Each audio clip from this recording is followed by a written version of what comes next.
Hello, I'm Sister Kathleen, and it's a beautiful spring day. Unfortunately, I can't show you the beautiful spring plants because it's either compete with the sunlight or be in front of this evergreen, which is green all year round. So we're in front of the evergreen. But I wanted to speak today, partly probably because it's spring, and certainly because it's Eastertide as I'm speaking. So I wanted to speak about joy and some of the things that bring us joy, but especially, of course, joy because of the resurrection.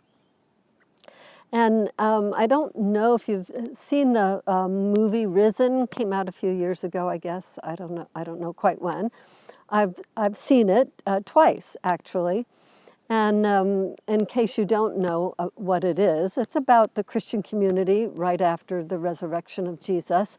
And it's seen through the eyes of a high Roman official who has been tasked with finding the body to cut this crazy movement off. And the scene that has struck me the most in this movie, both times that I saw it, was there's a time when this Roman official is trying to get evidence and find out who might have taken the body, or anyway, they arrest an apostle. They figure out who might be one of those who was close to Jesus, and he's arrested. And people who made the movie were smart enough not to make this some major apostle that everybody would know about, but just some XYZ apostle, and they picked Bartholomew. So Bartholomew is brought in for interrogation with the whole force of the power of Rome in the hands of his interrogators. And I don't know to what extent credit here goes to the actor or to the director or whatever, but it's a beautiful scene. And what's beautiful about it is this apostle who comes in, he is just radiant. It's like, he's risen, nothing else matters, I don't care what. He's risen. I mean, he doesn't talk so much about the resurrection, but it's just so clear that he's just shining with, wow, this is unbelievable, just unbelievable.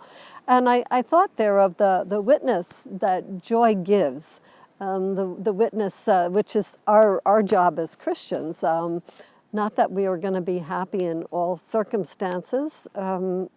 Jesus wasn't radiant with joy during the crucifixion, and martyrs have to put up with terrible things, and all of us have suffering in our lives. But there can be a way that we could let the joy of the resurrection shine. We were reading a book in our refectory recently called Awesome Glory by Benedictine Jeremy Driscoll. And he recounts a story of some Christian school in India. I forget, might have been run by the Franciscans or Jesuits, or I don't remember. Anyway, a Christian school. And there's a Hindu boy studying there, and he's interested in some of the things he's hearing about Christianity. Well, one day he comes running in and he says, Jesus is risen. Why didn't anybody tell me? He's so excited. He can't imagine how Christians could not just be so excited about this, you know. So that was a very striking incident in this book. Yeah, stop and think about it. He's risen. We know something about our destiny that is just beautiful, amazing, a source for great joy in our lives. So that's not always ours to command, that sense of excitement. We heard about the resurrection a long time ago, blah, blah. Well, maybe it's we can do what we can to recover that wonder and that joy. And for myself, I've found, and not just from personal experience, but noticing other people, one of the greatest sources of joy, of course, is if we are living a serious life of prayer, if we're spending time in prayer, because that brings us the peace that and the contemplation of mystery that can increase our wonder and our delight in everything. In the Middle Ages, the kings used to, often didn't stay put like in one particular place necessarily. They might travel from castle to castle. And when the king stayed in any particular castle, the royal signal or flag or whatever it was would be hoisted in that castle. So everybody knows the king's in residence here. Well, I think it's St. Teresa of Avila has the saying, joy is the flag that's on the flag post when the king is in residence, meaning, of course, Jesus. When he's in residence, there's in our souls, there's a natural joy that can come through if we allow it to. But that residence comes from our prayer, essentially, the liturgical prayer, personal prayer, spending time to reflect, spending time to delight, spending time to feel the spring.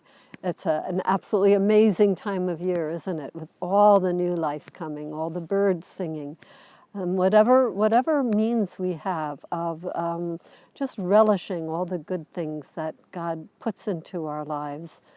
And then that will help deepen our appreciation and love for the more marvelous things, the mystery of the resurrection, the eternal joy that God has prepared for us.